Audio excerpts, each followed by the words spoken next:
Hello, Mr. Ed here. Hi friends, this is Ray from Honeytop Bees. Thanks for joining me today. I am thrilled to bring you part one of a two-part interview that I did with the famous Mr. Ed. I wish I could do there. Hello there, I'm Mr. Ed. Hello, Mr. Ed here. I'll tell you, the guy that I interviewed is the same wonderful, warm gentleman that you see on YouTube. He was recently at our state conference here in the state of South Carolina. I met him, I asked him if he'd be so kind as to talk to me about a few things, and he was. In this first part, I asked him some unconventional questions, some questions specifically about his faith. Because as I watch him, I always see him celebrating the goodness of God. Beautiful color. Oh, yeah. Oh, it smells. Oh, smell it. Oh, it is. That's amazing. Only got one thing to say, Mike. Thank you, Jesus. Thank you, Jesus. So we talk about serving, we talk about being stewards over God's creation and beekeeping, and some questions that probably you don't normally hear him specifically talk about, but obviously are very evident in his videos. And being a Christian myself, I've always wanted to sit down and talk to him about this particular thing, and so I was thrilled to have this opportunity. In part two, which is next week, I ask him, how do you get away with some of the unconventional things that you do in beekeeping that usually spell disaster for the rest of us? But you have to wait for next week for that one. Today, let's jump in and talk about beekeeping and faith. Coming up. One day I can sit down and talk with Mr. Ed about bees, but also about your faith. Listen, this is Ray from Honeytop Bees, and we are at the South Carolina State Beekeepers Convention here in Columbia, South Carolina, and I am with the famous Hello, Mr. Ed here. Mr. Ed, and he is one of our featured speakers here at the convention. And so I asked him, hey, can I pull you aside? I want to chat with you about Ray paid me $2 to do this. Yeah, I did. I know. It's the highest paid interview I've ever done. I thought that was a great deal. That was a great deal. You can almost get a half a hamburger for that here in Columbia. So anyway, we're really glad that you're here. Me too. Thanks for being here. And I love your channel. And one of the things I love about it is how you celebrate God in your beekeeping. And I just wanted to flesh out a little bit where all that comes from in your faith and how what you see in your bees that kind of connects you with the Lord. And I just kind of interested in that whole aspect. And then I got some other questions I want to ask you about why you don't treat your bees for mites, but we'll get to that in a minute. As a beekeeper, and I've been keeping bees since 1978, as a beginning beekeeper, I just had bees. And I really kept that attitude of keep bees. I just had them in the yard. I didn't do anything with them.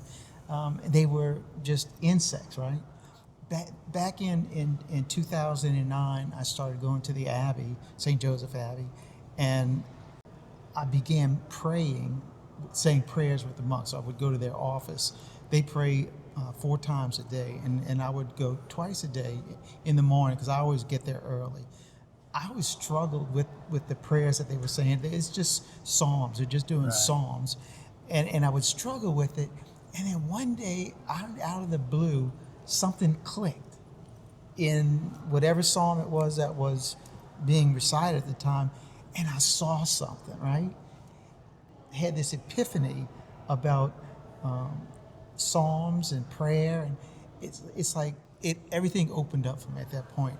And as I delved deeper into the spirituality of prayer and what it does to a person, at the same time I was learning from the monks that this expression that we get from prayer, that it does not have to just remain in the prayer itself in life. It's meant to be put into practice in life.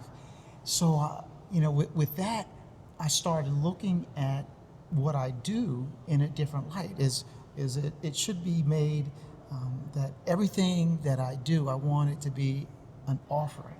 And so when I started working with bees, remember I was thinking before, bees are just insects, and we do these things to manipulate them. Bees are my work, and so I started looking at bees differently, what I do, and in this new way of thinking of what I do, how I do, and how I make offering, for something happened that I said the bees no longer were just these insects in a box, but rather they became an expression of God's creation and part of His plan. And so then I see something different in this, not different, but more than simply bees on a frame or bees in a box. Here we actually see in living Or motion, bees in a wall. or in a wall. it's living motion, God's plan of creativity. So it's, and you can see God's hand in it. So it's not just bees, it's God. We see God in it. I just did a session, I know you were able to come to part of it, where we talked about man's interaction with bees from the beginning. And man is extremely dependent on this little tiny bug. Right. And that, again, I feel the same way as you do, is part of God's plan for us as human beings. And I feel like that gives us not only something to rejoice in when we're able to see and care for this vital link in the whole food chain, but also a responsibility, you know, when we interact to care for that part of creation as stewards over God's creation. I use that analogy of stewardship a lot because we consider ourselves beekeepers, but in truth, we're bee stewards. That's the real thing. That we say they're our bees, but we are taking care of God's creation. Right. And so in sense, we are stewards. Yeah. And humans like that ownership. They need this idea of ownership. Right. And in truth, ownership hinders a person's development, because if we own something, we can covet it. And so this covetousness Or control it. or control or manipulate, you know, it's by being a steward, it's not ours. We act like it's ours, so because we're acting in the best interest of it, but by not being the owner of it, we free ourselves to be able to be more receptive of the graces that we are in. So in other words, it gives us the opportunity to live in the moment of what we're doing with the bees or with life in general. You know, so ownership is there's nothing wrong. I have nothing against ownership, but the attitude of possessing hinders us. Right. It hamstrings us. Right. And if we can liberate ourselves from that, we open ourselves up to receive so many more graces by doing that. Because we're not clinging to, but we're open. And when you're open, grace flows. I love that.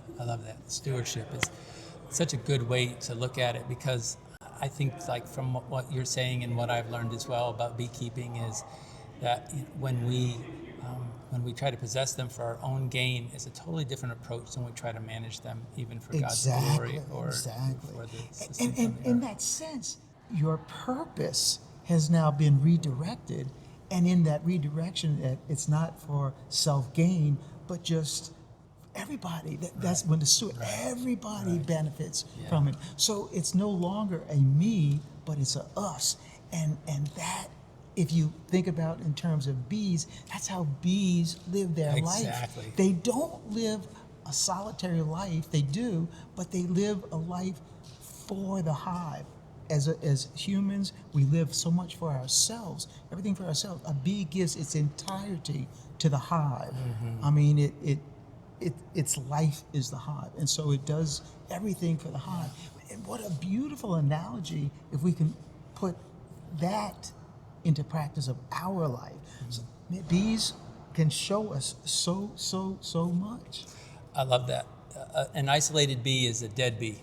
Exactly. Every one that buzzes across the inside of my open window that gets trapped inside my honey room is dead unless I let it out and lives inside of that community or is destined to be. That's right. You know, bees spend a good portion of their life just feeding each other inside of the colony.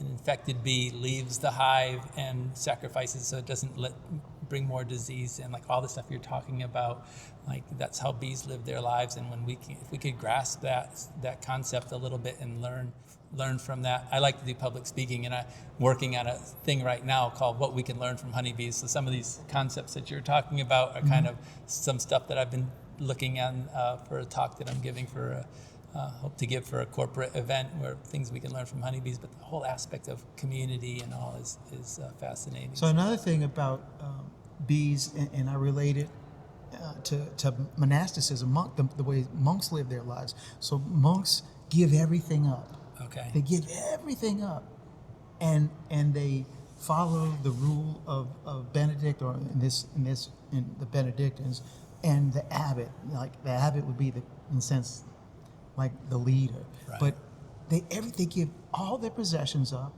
They give up their self-will. They give everything up to follow Christ in this faith, and that's exactly what bees do. They live that life. So monks, I think, it's a great example for monks to see how bees live their life and how they can imitate what they do.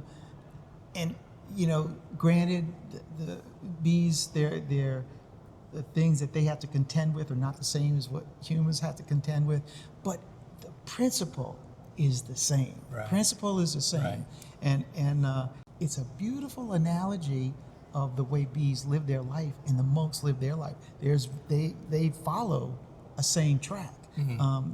The end is not the same, Sure. but it's a beautiful way of doing it. And really, to your credit, not to embarrass you, or whatever, but I mean, you volunteer at the Abbey. Yeah. And you're actually giving of yourself for the benefit of the Abbey as well. So you're living out the principle that you're talking about. Hopefully, as we age and hopefully mature along that way, that our perspective in life should start changing its focus, not focus on temporal wants, needs, desires, but then as we get older and we sense our passing, that we turn our focus to that. So it's Serving our others. next it's our next life that we're looking at, and to get to that point, we can start practicing that next one right now. So Right.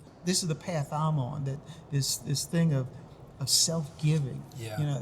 It's embarrassing to have people acknowledge that, because it's not why I do it. I don't do that for the acclamation. I do it in service because this is what I want to do. This Right. is this frees me to be able to do all the stuff I do, Yeah. because I'm not held back by my personal wants, and I've got everything I need. I don't need anything else. So I want to Yeah. be of service. Yeah. Not a lot of people get that concept of what Jesus talked about storing up your treasures in heaven, serving now. The greatest among you is a servant, and really just having that attitude. I love that.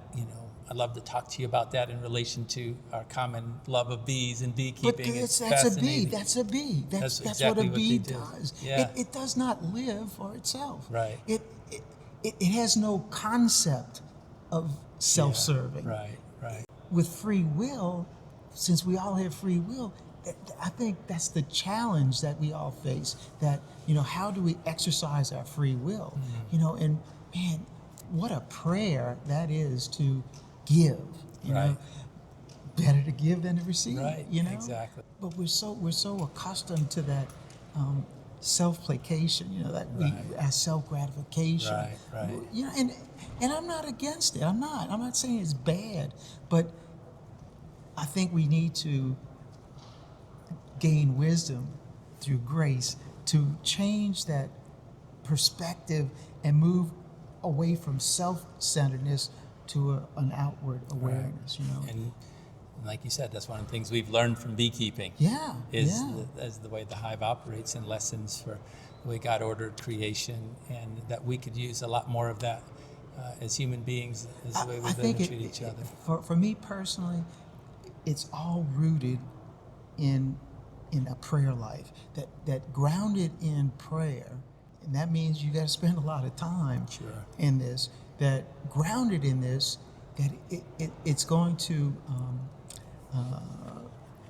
permeate into the rest of you. So coming from that inside where love is rooted, coming from that, there's nothing wrong with it staying in there, but from there it needs to come out. It needs to come out. And so you need to find venues of that expression of love in what we do, how we live our life. You know, Amen. and service is such a great thing. It really is. That idea of volunteering. I think everybody should volunteer because volunteering it will change that focus from inward to outward. Right. It will. And that's really what we're called to do, though. I mean, Jesus said the greatest among you is going to be the one who serves, not the one who achieves or accomplishes or is honored or is put on a platform or whatever. And so that's what we're really called to do. So, you know, I have to be honest, like ever since I started watching you on YouTube, I said, man, I hope one day I can sit down and talk with Mr. Ed about bees, but also about your faith and how all of that, you know, because I hear it in your videos and I see it in your life, and I was just like, I hope, and I just when I ran into you this morning, I was like, oh, I hope he'll do an interview with me. So I'm so glad that you did, because I just think that this is really important stuff. Step back a little bit from the hustle and the bustle and the technology and everything in life, and just look at creation and how God made it. Like, it can teach us such valuable lessons that so many times we just can't see because our world is only 6 inches in front of our face. I know one of the another aspect of beekeeping that I see how bees can teach us, show us, is in regard to respect of life. How humans, the dignity that is our birthright, you know, that the dignity that each human possesses is thrown to the side, and especially I think in the sense of abortion, where we can not even think about abortion. There's nothing wrong with abortion. Whereas bees, like, you know, if you catch a swarm and you want to hold it, if you could catch a swarm, put it in a box and they'll fly away. But you catch a swarm, put it in a box with brood in it, it'll stay. Right. Why? Because they know the value of that brood, of that new life, because they know they're not going to be alive when that stuff comes to age, but they know that is the perpetuation of the hive. They understand, rudimentary, they understand the value of the individual. So that dignity that we as humans treat so nonchalantly, you know, bees have the utmost regard for it. It's like that's their gem. Interesting. Yeah. And never thought of that before. I think about that because I see how important brood is to the hive. Right. It's like the bees are thinking of the next generation. Yeah. You know, and we think, oh man, children are going to be a pain in the butt, and you know, it's the wrong thing. It's like we have so much to learn. Yeah, we do. That's so interesting. All right, we want to change gears for a minute. Okay. Let's talk a little bit about some beekeeping things that you do and why you do them and why you feel like you've been successful.